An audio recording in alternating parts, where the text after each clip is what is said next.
There are two schools of thought relating to extraordinary extroversions of emotion.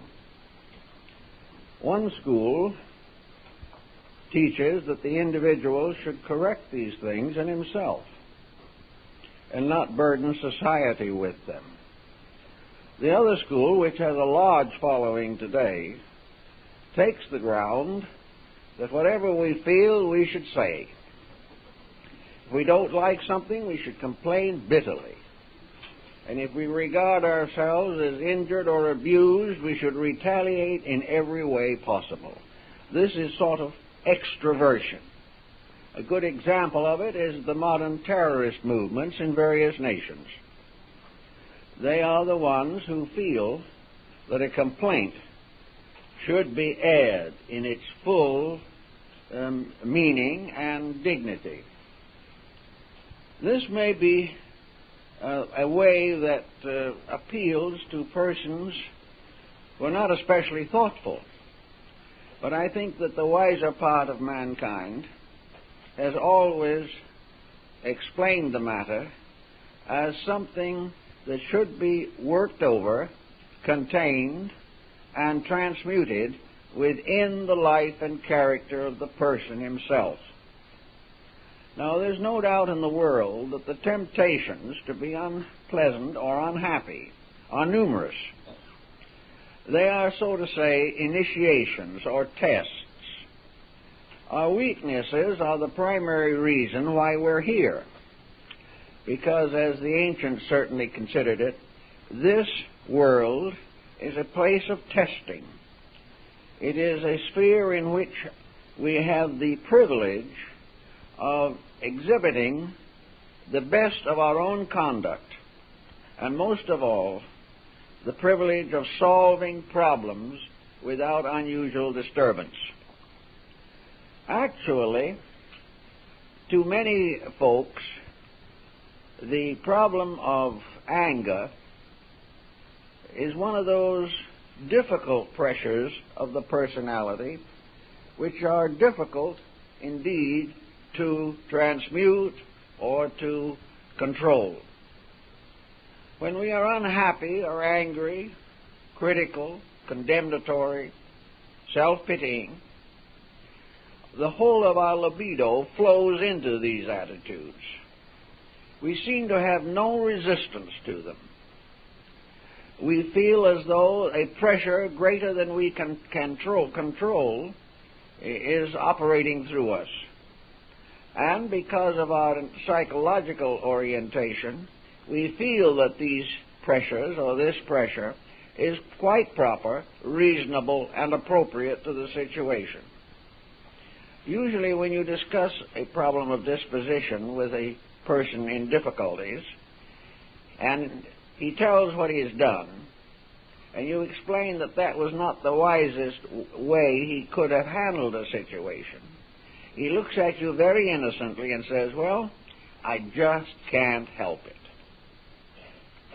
And most of our troubles, to a measure at least, come under the conviction that we just cannot help being ourselves. Now, it's somewhat difficult to assume that ourselves, in the best sense of the term, have bad dispositions. They do not. The internal life of man is sustained by law and order. The person themselves is never in a condition in which they cannot control their own feelings. That is, unless a distinct pathology exists.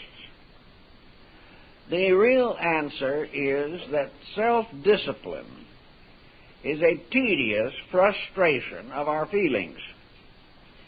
We do not like to assume that it is our responsibility to act better than we feel. But the answer, of course, lies in the control of the way we feel, and not a control of the tongue or of some external factor of communication. We have to realize also that all dispositional inconsistencies are penalized. No matter how we approach the situation, it becomes obvious that nature wishes us to have good dispositions. And if we fail to meet nature's wish in this matter, nature has a way of enforcing its attitude or its policy in connection with human life. The body itself, the physical body, is usually the primary victim of emotional intemperance. The body is damaged by any unreasonable, stressful, negative expression of emotion. Now, nature tells us in a very simple way that this damage is inevitable, regardless of the motives which are impelling a wrong attitude. We may feel perfectly confident that our position is correct, but if our disposition is not under control, various after effects are very serious. For example, a person who has high blood pressure and a bad temper is compounding a difficulty. Under the stress of emotion, the high blood pressure can result in irreparable damage to the heart or the brain.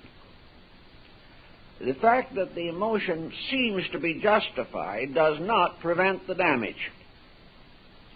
Nature, therefore, is not to be bribed by some apology, by some personal interpretation of feelings which are contrary to natural law.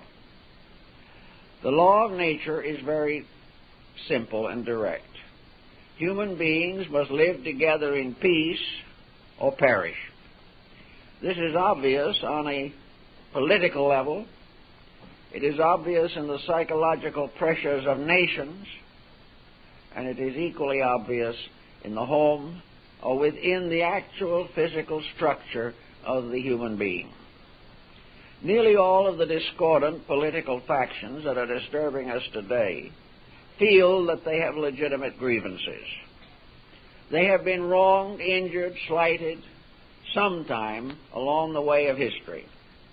Sometimes the damage was done centuries ago. In other cases, it appears to be contemporary.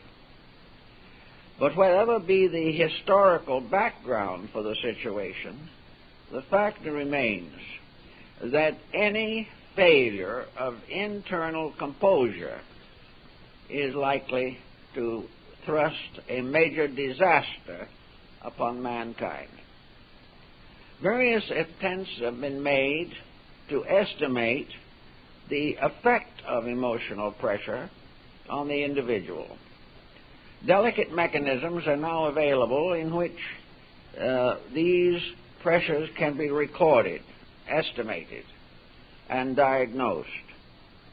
They also occur frequently in psychological counseling. And a sincere and honest counselor realizes that he cannot change the disposition of another person. He can advise change. He can perhaps give some useful suggestions as to how this change can be accomplished. But if the person involved resolves not to change or lacks the strength of character to make a correction possible, the condition remains. So in this particular problem this morning, we wanted to handle or consider some of the personal factors. We can see the larger picture around us, where enmities, antagonisms, jealousies, mutually justified, have carried us into the brink of a disaster. We must find the same situation within ourselves.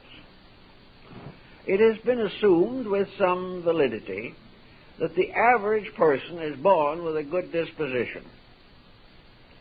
Small children are, for the most part, delightful little creatures. They live in a world of wonders beyond our comprehension. They have an internal life which is difficult for us to estimate or understand. Occasionally, by nature, we will get a personality that is congenitally difficult. But for the most part, the small person is amenable to reason and wishes to live pleasantly and happily. What happens then to make this increasingly difficult? Obviously, the first immediate experience of the child is in the home. If the home is discordant, if the relatives are at swords' points with each other, if the home contains a vast amount of complaint or one intensive complainer, this certainly works a serious hardship upon the child. Research indicates that under such circumstances, the child naturally and inevitably rises against discord. It is expressed through tears, sometimes by hysteria. It is also a reproachful attitude of the child toward those around it who are actually unpleasant. After a certain time, however, the child receives a series of disillusioning experiences. The child discovers that its effort to create peace is totally misunderstood. The contending persons may turn upon the child. They may punish the child for trying to arbitrate the difficulties of its parents. At the very best, the child is indoctrinated with the realization that these difficulties are inevitable, that the child growing up will face them also, and that there's no way of solving the problems except on some kind of an intellectual or emotional battlefield. By the time the child is fully indoctrinated with this concept, the character has already been damaged. It becomes adjusted to the inevitability of complaint, that the individual must complain his way through life. Also, it is witness to a gladiatorial combat of wills, in which there is a tremendous battle of one mind against another. Sometimes this battle is very obvious, sometimes subtle. In some cases it is a sudden and spontaneous outburst, and in other cases it is a long, lingering determination to injure, damage, or in some way work a retribution upon another person.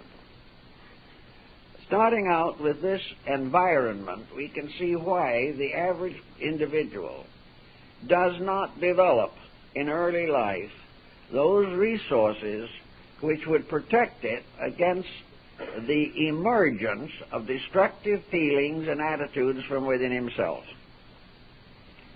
The beginning, naturally, is in the beginning of life itself. But the average person who is concerned with these matters is no longer in childhood.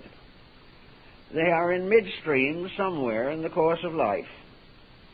And they are mostly concerned with the inevitable discomforts which return to themselves and which they are not able to assimilate constructively.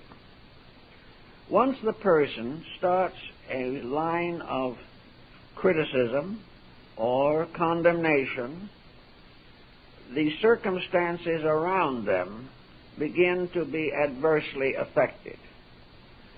The individual against whom the attitude is directed retaliates, thus compounding a felony.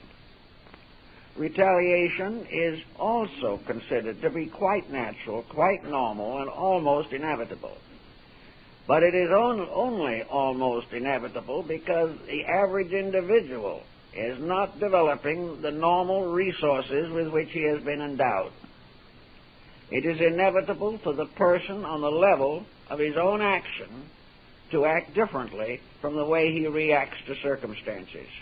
But it is always a privilege and an opportunity to rise to a better level by which these difficulties can be arbitrated successfully. So we have in all of this type of situation to consider with the greatest care how nature handles the matter. That's the first consideration. Nature is sometimes subtle, but usually rather obvious. Nature simply rewards the bad disposition with that type of circumstance to which it is properly entitled. In other words, it surrounds the individual with increasing difficulties arising from within the person himself, distributed through his environment and reacting back upon himself. It seems, therefore, that the dispositional factor is part of a vicious circle of consequences. If the person is constructive, well-intentioned, by nature kindly and thoughtful, he will gradually discover that this type of situation, this level of understanding, is in his environment as well as within himself. He stimulates good in others by using the good in himself. He stimulates discord in others when he stimulates the discord in himself. Nature has set this up as the last and final solution to all human problems, namely that the human being must grow or suffer. There is no excuse in nature. There is no real ability to prevent effects following their causes. And wherever an emotion is set in motion, the effect will be consistent with the emotion itself. A series of negative thoughts will not produce a positive end. A series of destructive attitudes will never lead to peace. A continual pressure of immaturity within the person will only accomplish maturity as a result of pain. All these things being true, nature sets the stage. Nature tells us what we can do and has given us great codes of law and revelation to guide us in this search for internal integrity. We have the Golden Rule. We have the Sermon on the Mount. We are told in all religions to not only love our friends, but to do good to those who despitefully use us.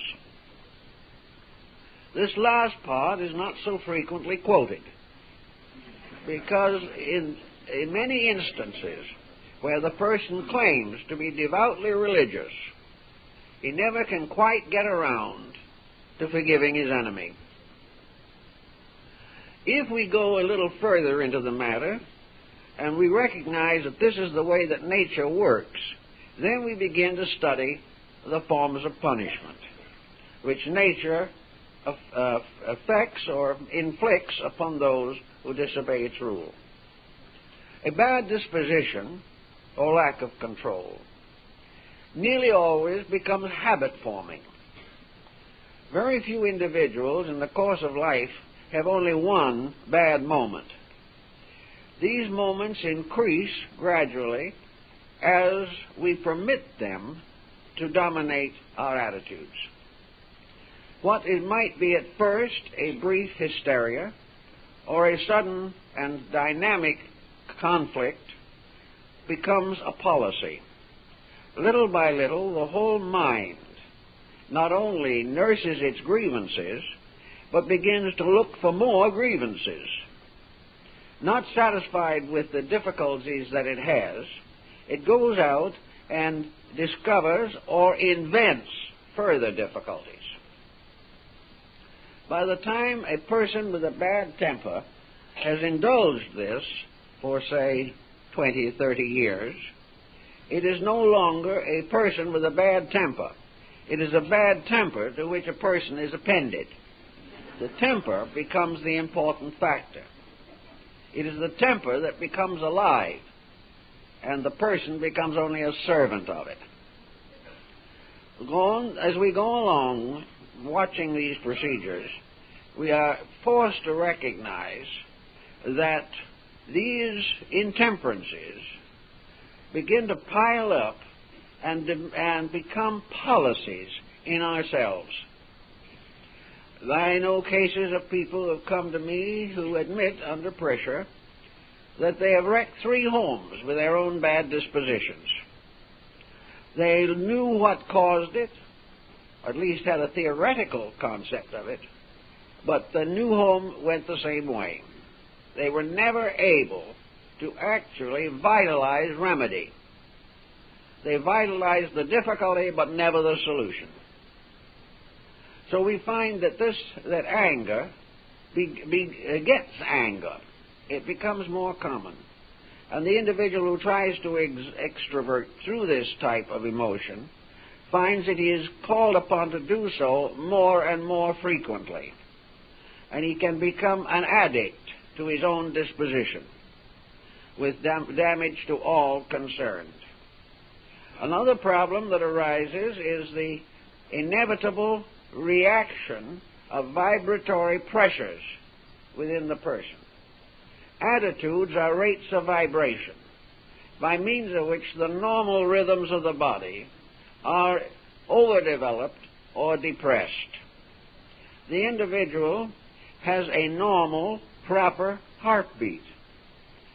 If he is highly depressed, the heartbeat is afflicted. If he becomes excited, particularly destructively, the heartbeat is overstimulated. Now, there are times and moments when stimulation may be benevolent. The individual falling in love certainly passes through a strong emotional pressure. But this pressure is supported by nature. It is part of a plan for things. It is not inordinate. It is controllable. It gradually subsides if it's excessive. It gradually builds up if it is not excessive, until a normal point is reached. And in such cases, the emotion being basically constructive, the consequences in the body are basically constructive. Nature deals out rewards and punishments on a merit system completely. On the side of the depressant person or of the extrovert, negative situations, the vibratory rates are confused, broken. The rhythms become dissonant. And the individual's temper fit reminds one a little bit of one of our ultra-modern musical compositions. It is noise, discord, a thunderous violation of the laws of harmony. This does not work any permanent good upon society. In fact, it is today one of the contributing forces towards the general demoralization of the younger generation. If music was harmonious, it would inspire. When it is dissonant, it definitely injures. When the emotions of the individual are constructive, then there is a kind of psychological or psychic music which is harmonious. But when the attitudes are frictional, dissonant, discordant, unrhythmic, then the consequences are damage and danger to the body. Now, the body may survive these dangers to a certain degree. Some people, more than perhaps we realize, come to a coronary through a bad outbreak of dispositional pressure. Others may gradually build up a certain immunity to this type of result, but it does not mean that they are not damaged. They are damaged in several ways, and nature has a kind of analogy between the levels of thinking and the functions of the body. Every attitude seems to have a physical correspondent in our structure, so that all attitudes have their physiological and anatomical analogies. This means that these attitudes affect various organs in various parts of the body according to the quality and type of reaction that has been stimulated. The ancients summed this up by dividing the body among the planets. And each planet had its keynote or keyword. And this planet bestowed certain virtues or powers upon man. And these virtues were distributed through the various corresponding organs of the body. As each planet has an emotional keynote, so the corresponding function in the body or organ, as the case may be, is either inspired or disturbed. If then we carry on certain negative attitudes, we come in the end perhaps to the final harvest, and that is, in older years, one of two things is going to happen. The individual is either going to be sick or else he's going to be difficult to live with. Now, if he's sick, he has had trouble living with himself. If he is not physically sick, then he has trouble living with other people. And it is more or less obvious that as the individual grows older, his petulancies have a tendency to escape more and more from the control of his mind and his constructive attitudes. He has more tendency to drift back into habitual ways. If he has been a critic all his life, he will become a greater and more intensive critic as he grows older. If he, however, has lived a very gentle and kindly life, free from pressures, very often he drifts along through his closing years in a kind of pleasant fantasy in which the good he has done returns to him. This type of reaction is important. It's not so important to the teenager or the person in their early 20s, but the person who must live with the consequences of the effect of disposition upon function sometimes has a rather bad time of it. And even under the best conditions, with the complete patience of other people, there is loneliness, there is a certain kind of isolation, there is a failure of friendships, there is a more or less fatalistic sense of despair that arises as the consequence of living out an inadequate psychology of life. Now, one of the basic remedies, of course, for all of this is religion. Religion, by its own nature, is twofold, and we must try to understand that where religion is an inclusive spiritual conviction that deals with principles and the proper manifestation of these principles, it is the most constructive force in the life of the person. If his religion, however, is in conflict, if he is more or less a religious fanatic, if he limits his spiritual viewpoint to some inadequate creed which demands nothing of himself except allegiance, he will then perhaps gain nothing and even lose some of the values he would naturally have. Religion, in substance, then, gives the person a relationship with life. A truly religious person who believes in God cannot believe in violence. He may feel, of course, that in nature around him there is violence. But he must also realize that because within himself there is a divine principle, that it is not necessary that he accept violence as a way of life or permit it to emerge from himself as a way of character or living. Actually, faith in a divine principle of good has a strong tendency to transmute the feelings of personal grievance. If God is in his heavens and the God in man is normally functioning, the individual has no need to fall into despondencies or irritations or aggravations or recriminations. He has a right to recognize that there is a divine plan And religion is truly obedience to that plan and not membership in a sect.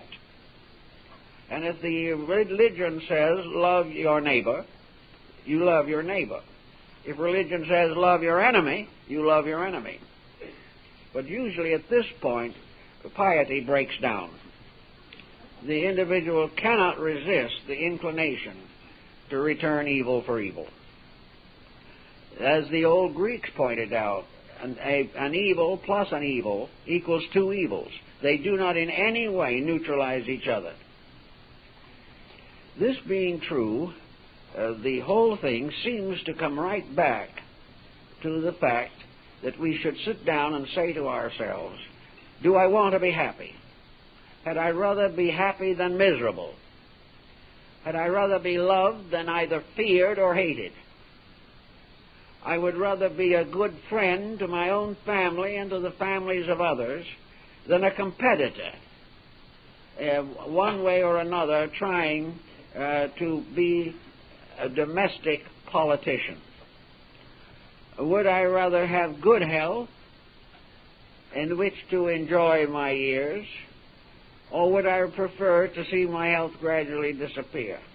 And if I have good health, in spite of a bad disposition, do I want my life simply to be longer in order that I can have the bad disposition a little longer?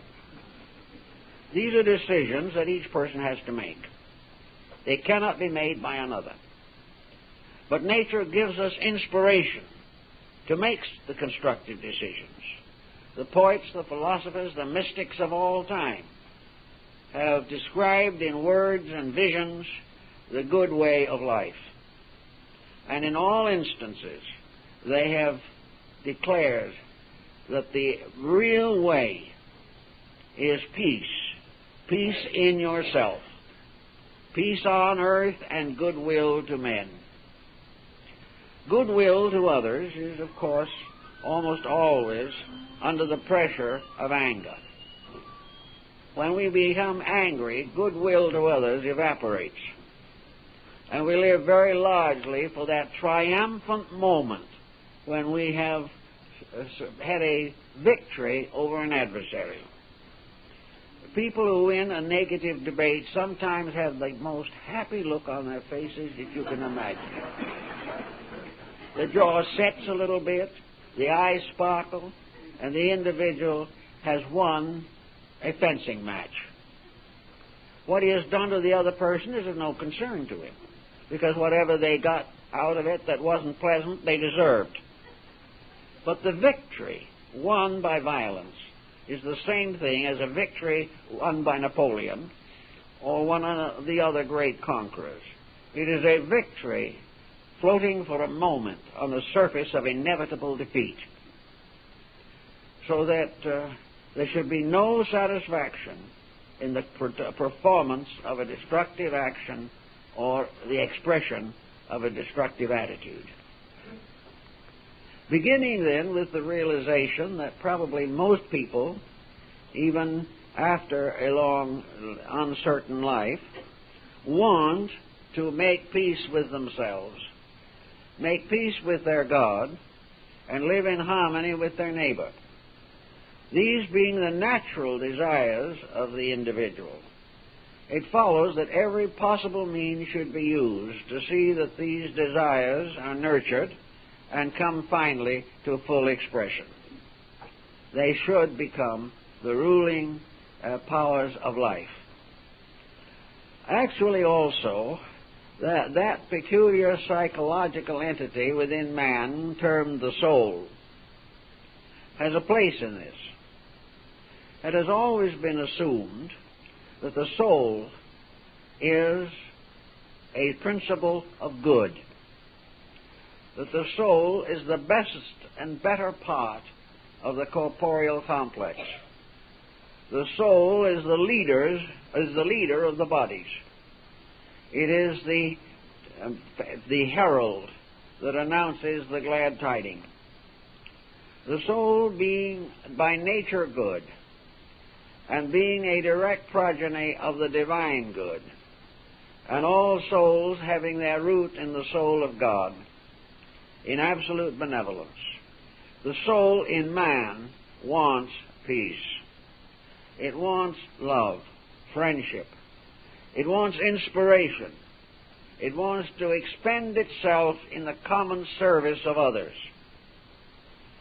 As in the case of the motto of the Prince of Wales, "Ik dien," I serve, is the motto of the soul. The soul wishes to give rather than to take. It wishes to help rather than to hinder. It wishes to devote its energies and powers to the improvement of all that lives, not the gratification of its own attitudes. The soul, therefore, is imprisoned within the body of the person who acts contrary to it. The soul is deformed or degraded by abuse of its powers. And this constant factor is present in what we might and often do like to regard as conscience. Conscience, according to the ancients, was a name for the soul. It was that something inside of you that doesn't agree with you when you do not do right. And it has been said in recent years that the conscience is a small, still voice that gets smaller and stiller all the time. But it is there. And there is inevitably within the individual a tiny shock of some nature when he makes a serious abuse of his own abilities. Something inside of the individual tells him to do right. But usually the inner voice is not more successful than the legislative structure of the environment. The individual still does what he pleases. The answer to this, of course, is that he must please to do that which is right. He must have a pleasure in peace instead of finding satisfaction in discord.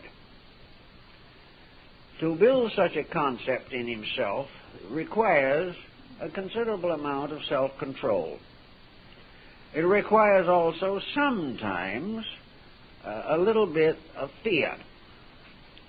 Fear is not a good emotion in itself, but an anxiety concerning the state of self is sometimes benevolent. When a person begins to realize that what he is doing is getting him into increasing difficulties, and he proceeds along the way, certain anxieties arise within him. He likes to push these anxieties away, always transferring responsibility to something or someone else. But in the course of time, when the mysterious ills which he has fashioned come back upon himself, he is subject to anxiety.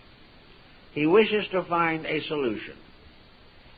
He is like an alcoholic who has finally discovered that he has a habit that is killing him. Now, an alcoholic who makes this discovery either kills himself because he says he cannot change, or perhaps with the last flash of integrity in himself, joins Alcoholics Anonymous or some other similar group and tries desperately with the cooperation of other people to restore his own self-dignity. Now, alcohol, narcotics, things of these kinds are recognized dangers, but it is not realized usually that disposition is just as dangerous as a narcotics addiction. Unless it can be tempered and educated, things do not go well. Education doesn't seem to help this situation. The child coming out into the world is taught conflict. He is taught that if it does not fight its way, it won't get there. It is taught to view a competitor as an enemy. Gradually, it also learns that laws, as they are enforced in society, are enemies because they interfere with his doing exactly as he pleases.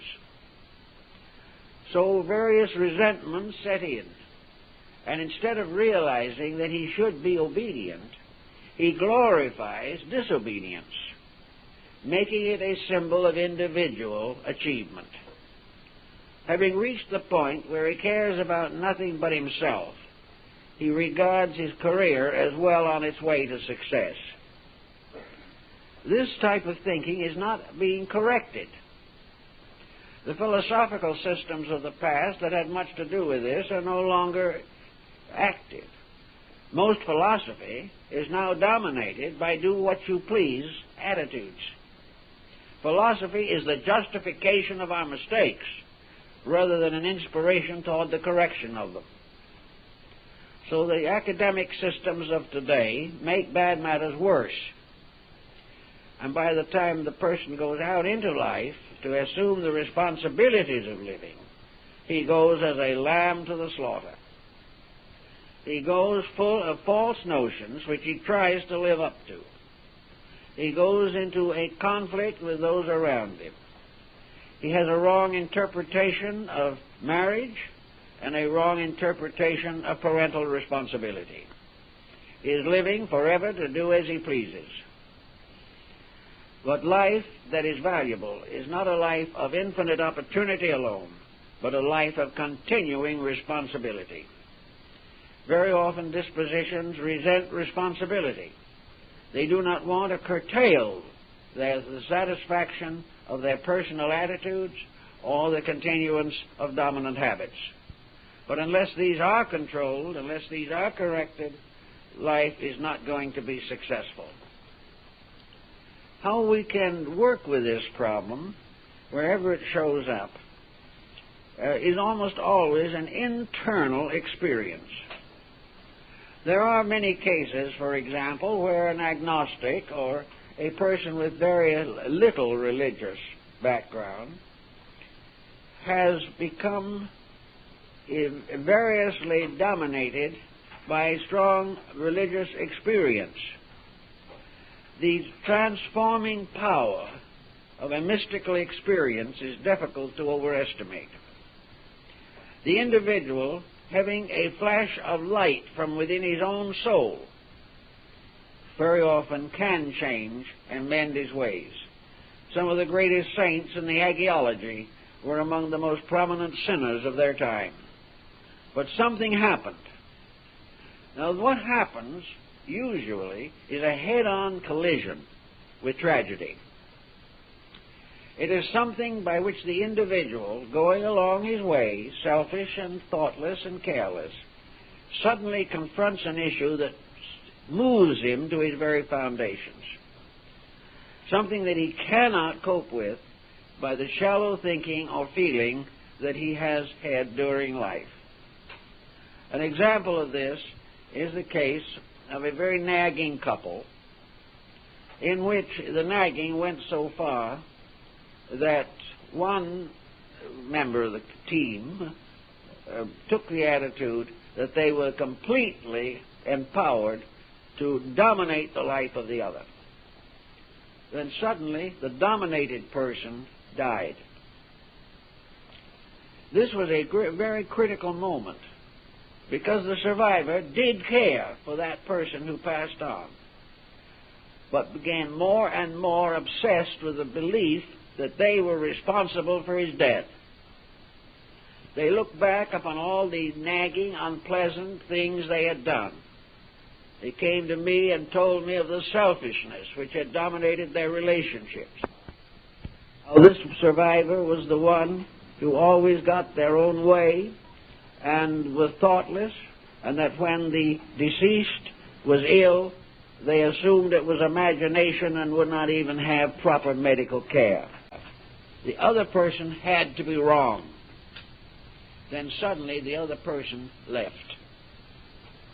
And the whole weight of many years of wrong relationships fell upon the survivor. The result was cataclysmic. From that time on, the survivor tried in every way possible to make amends. They could not do anything for the one who was gone, but they tried to live a better life in memory and honor of that person who was gone. And they became a very valuable servant of society, making many important contributions to common good and welfare. This was the startling, the critical experience. A man who had been up to his eyebrows in economics, who lived with the Wall Street Journal, and who had a ticket tape machine in his home, had a coronary. While in a state of uncertainty as to whether he was going to survive or not, he did not read the Wall Street Journal. He didn't care. It meant nothing to him. He had no longer any direct relationship with his worldly goods, because it was dawning upon him that he might be departing from them at any moment.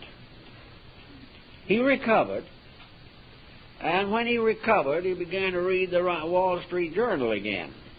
But from that time on, he never recognized physical success as the most important thing in the world. His approach to death assisted him to a reorganization of his own internal life.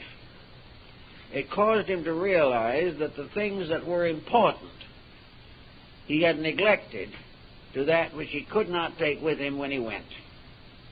He became a better husband, a better father, a better friend, and was much more generous and moderate in his attitudes on business matters.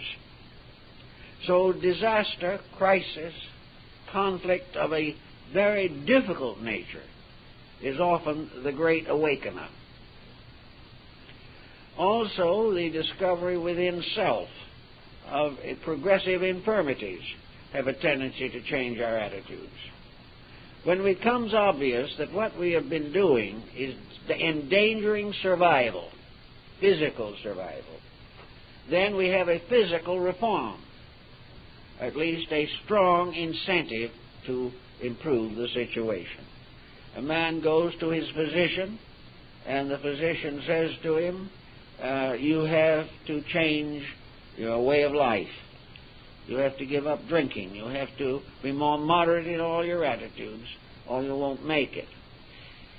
This individual now has the most powerful incentive in the world to curb his physical attitudes or his appetites.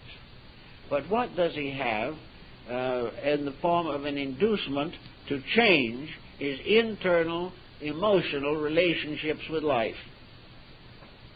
He has exactly the same diagnosis on that level. A very skillful, informed mental therapist will tell him that what of his emotions are destroying him. Will tell him how he must change, or else physically, emotionally, or mentally break down. He can be given some help and inducement, even temporary medical assistance. But this is not solutional. The solution lies in the individual. The only thing medication can do is to give him a temporary relief, to help him to have the time and courage to make the necessary enduring adjustments.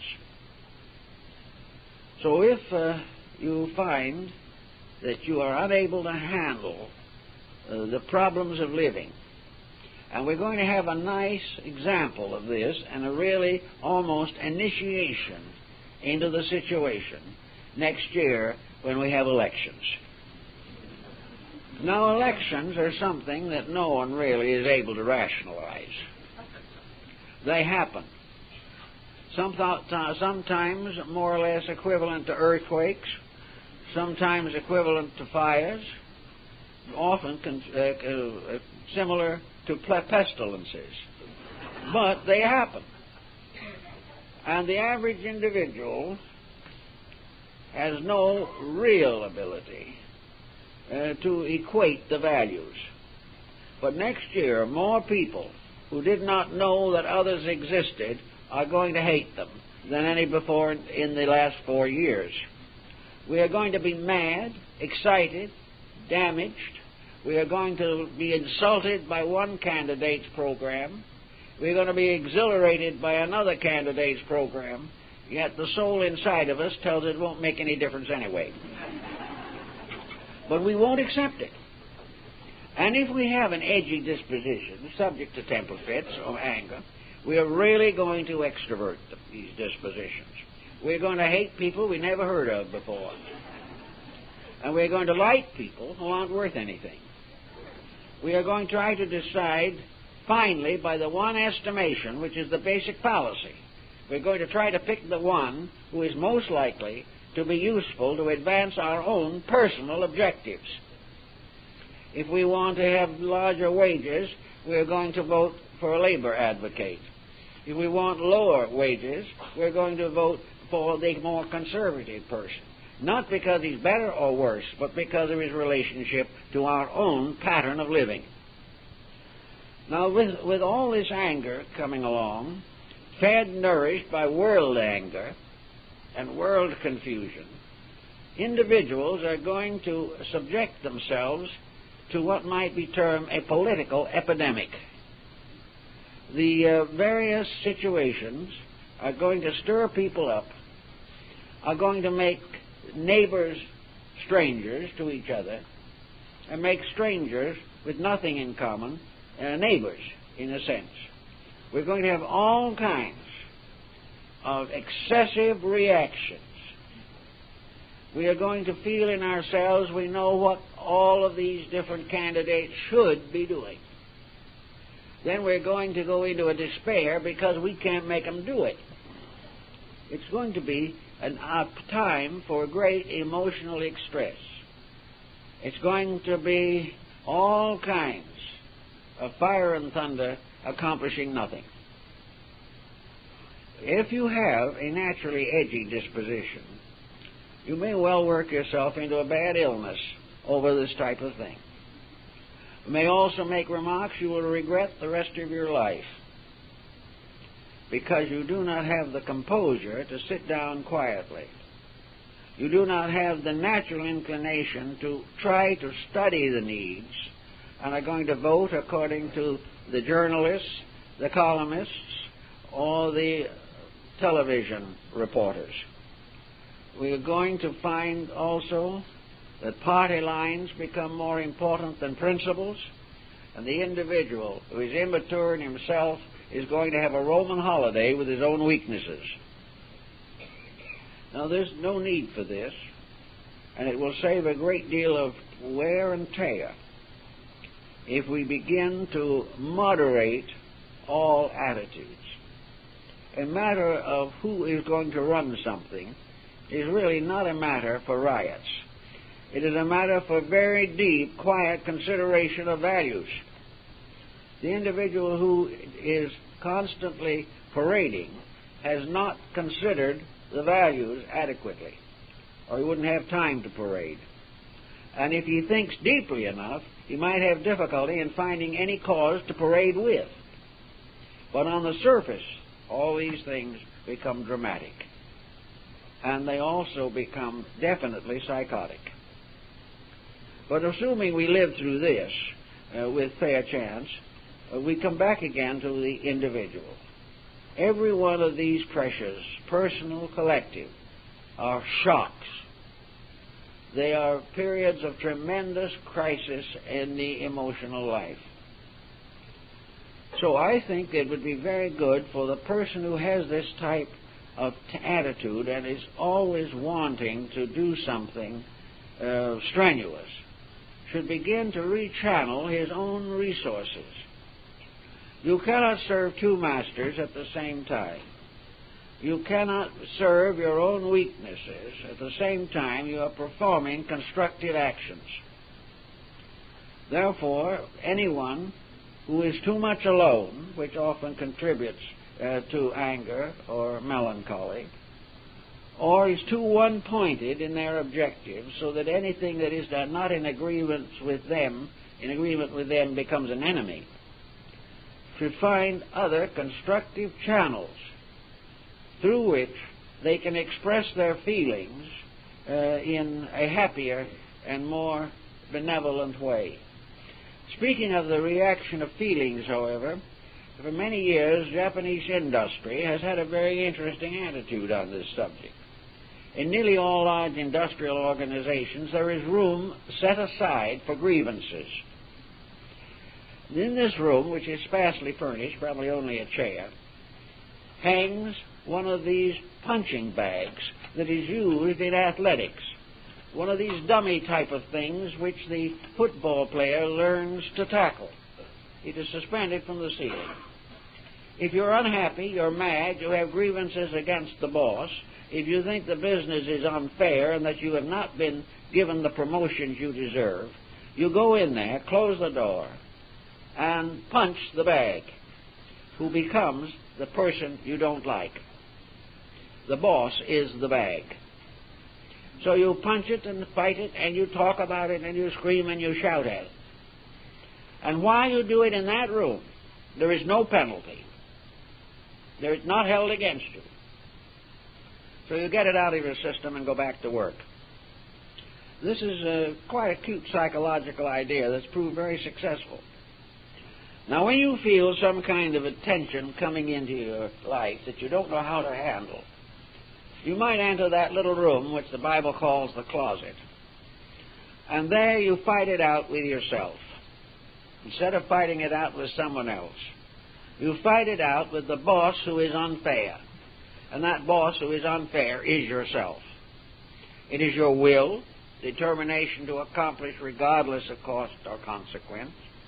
It is ambition, which you're going to justify if it kills you and everybody else. It is revenge, which you live for, and which you cannot endure giving up.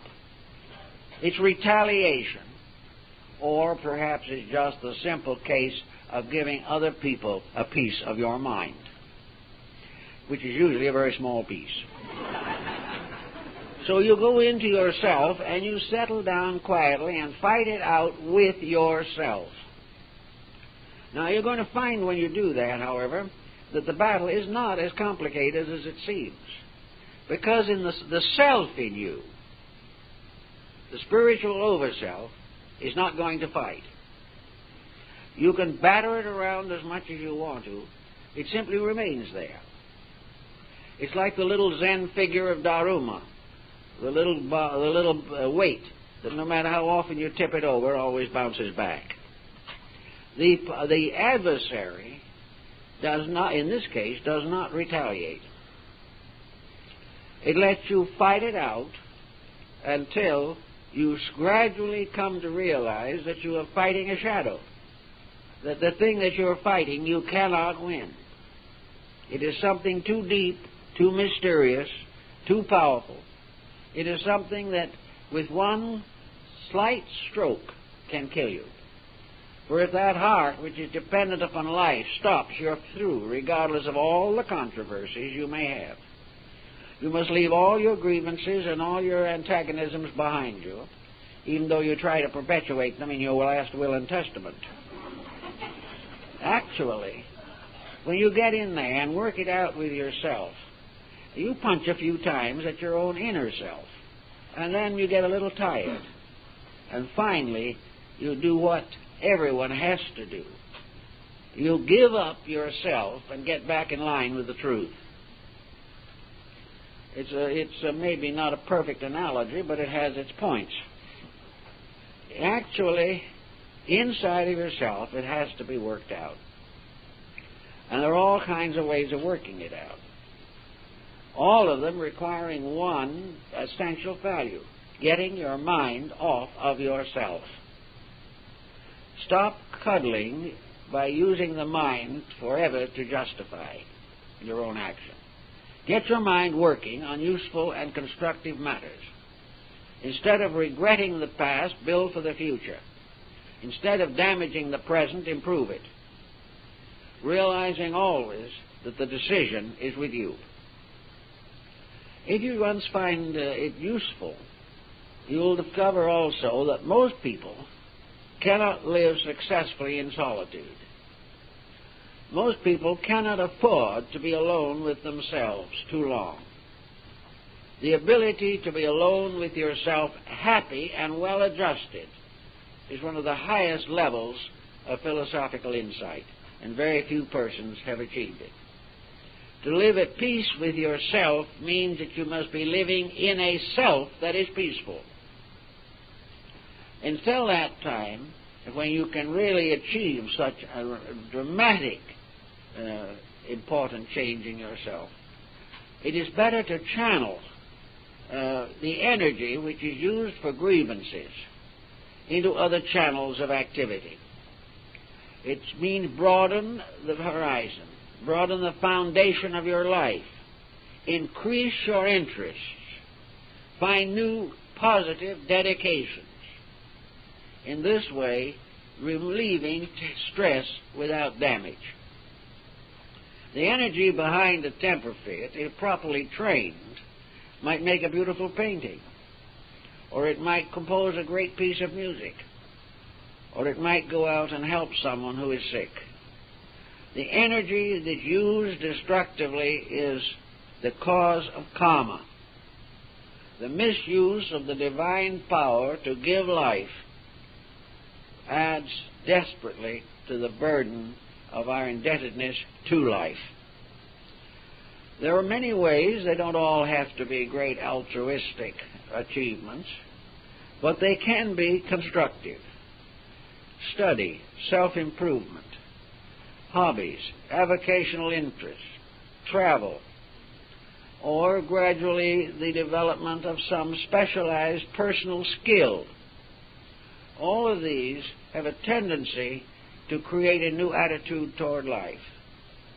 The book collector who has been searching for 20 years to find a certain volume has been sustained not by the fact that he hated the volume, but that he longed for it.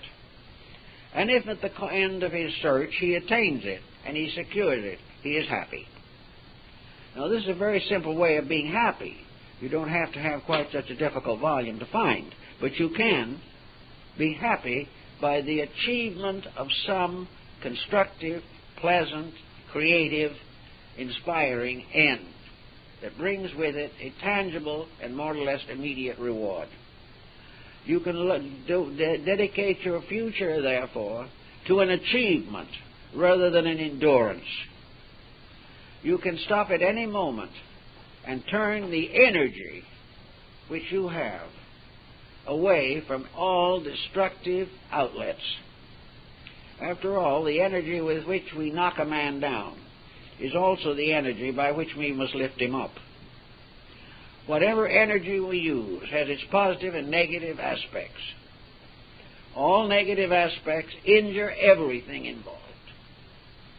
All the constructive aspects advance causes of life on many, many different levels. We know a number of older people who have formed groups for various purposes, some of them charitable. Some have gone into hospitalization as helpers. Some have become tutors of children, teachers of music. Some have had the tremendous experience that Anne Sullivan had when she brought Helen Keller out of darkness into light. These were great dedications. And in the case of Helen Keller, it was a very outstanding example, because the completely locked child was almost impossible. Disposition incredible. Locked away from everything, light, darkness, everything. And yet, under the care of a dedicated person, Helen Keller responded and became one of the most dedicated women of her time, and a tremendous inspiration to other people.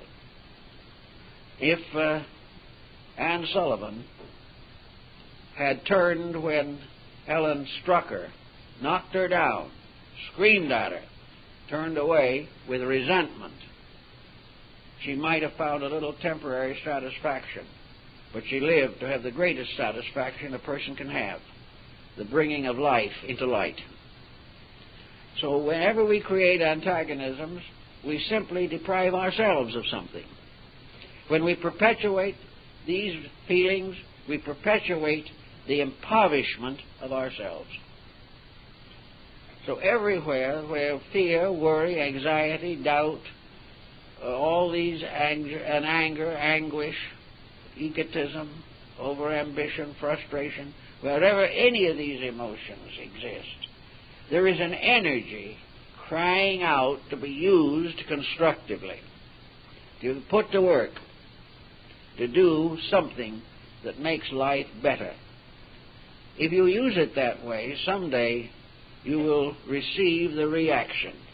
Something that you have done will become a great consolation to you, a great source of internal realization of achievement in the name of truth. So we have to start by an energy equivalent. Now we have energy equivalents in nature. One of the most problemed one at the moment is our petroleum industry. We have been gradually exhausting the supply of petroleum in this earth, which is really a bottle made up of a number of contents. Someday we're going to empty the bottle. But in the meantime, we have wasted this product. We have refused to control the use of it. We have placed our own pleasure and our own comfort above the preservation of an essential natural resource. One of these days we're going to be without it. But even this has its answer. For being without it, we are going to be forced to make adjustments. And these adjustments are not going to be pleasant.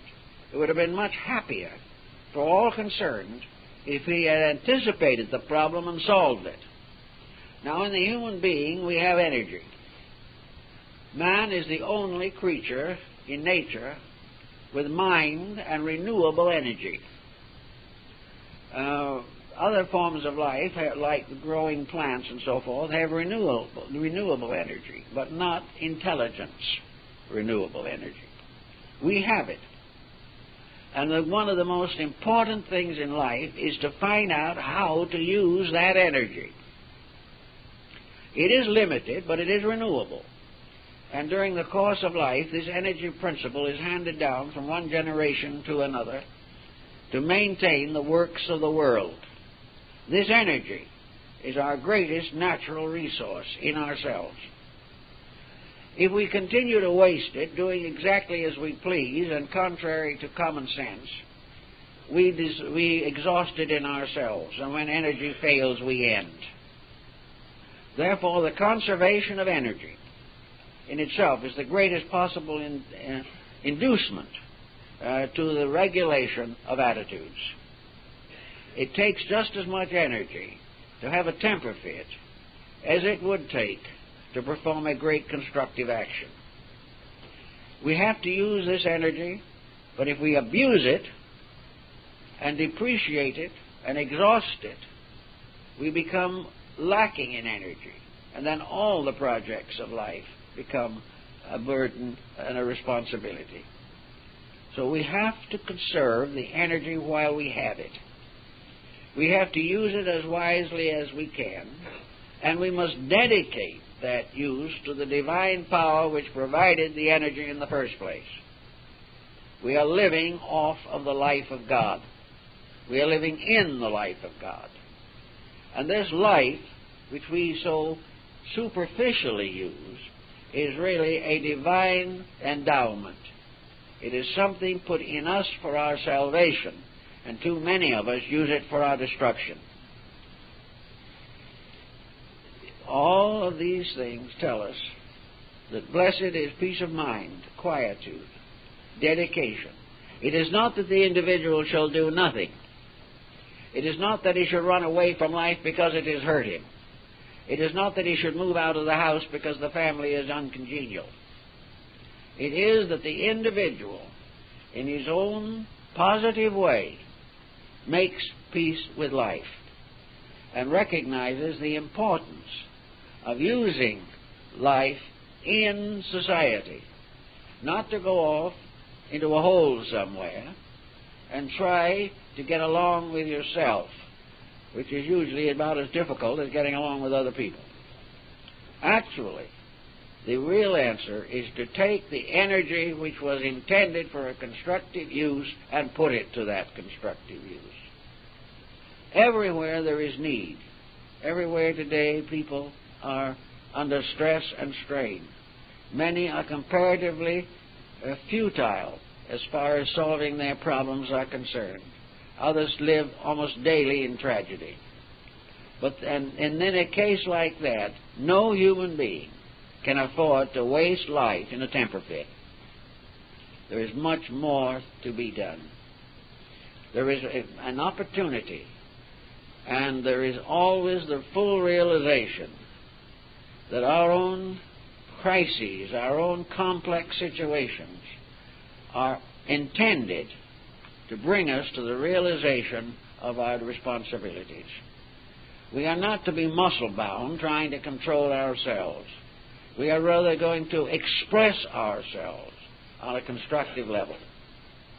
We are going to do that which is necessary for our own good and the common good. For if we betray the common good, we will ultimately betray our own. We are going to do what is necessary to perpetuate and maintain the progress of the human purpose. We are here to perfect something and not to abuse it. We are here to realize ultimately the absolute unity of life, that we are not only each other's brothers, we are essentially and primarily one being. Our brother is ourself in another body.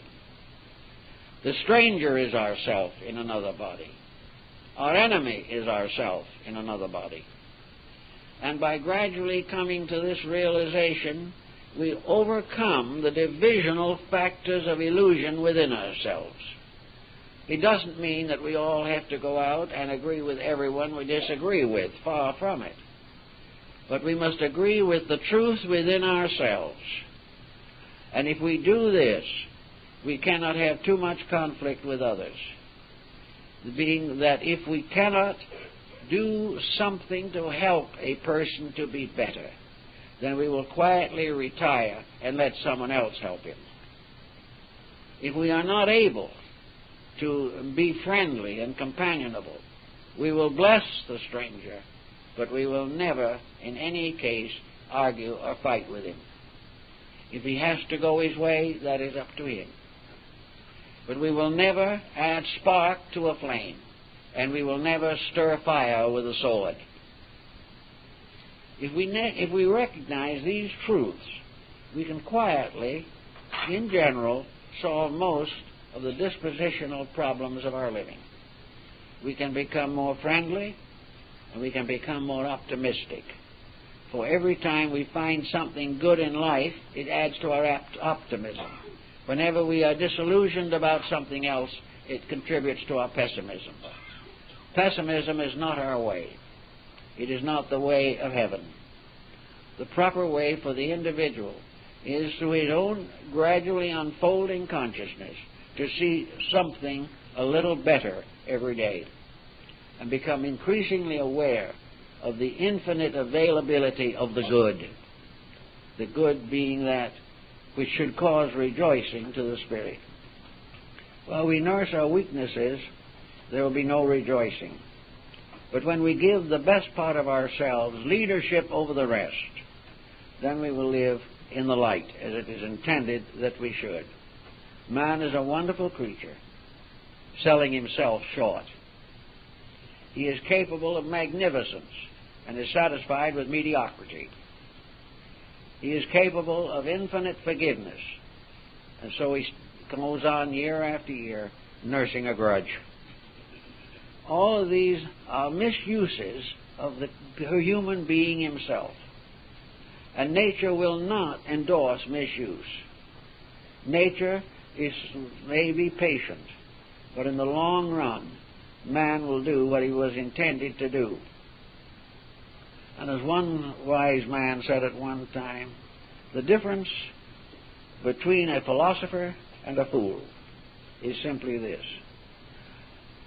A fool is forced by universal procedures to accomplish that against his will, which the philosopher already enjoys and has achieved. In other words, the foolish person must do what the wise person glories in doing. Under those conditions, we can make some changes, and now is the appropriate moment, because there is never a time while there is still breath within us that we cannot gradually eliminate a little acidosis from the circulatory system. we can do better.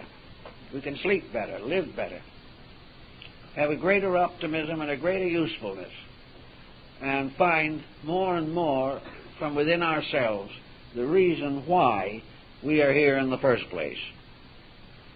If this type of thinking is developed a little bit, and the older person especially usually has plenty of time to develop it, if it is developed, strengthened, and put to work, not only will the complainers be less numerous, but many whose complaints have alienated them will find that they are welcomed back into the family of good nature. If this achieves its end, the lonely will no longer be alone, but will be bound together, not by responsibilities, duties, and obligations, but by the very simple and gentle power of love. When we get to be lovable, we're loved. When we're not lovable, we're not loved. But everyone can be lovable. Thank you very much, folks.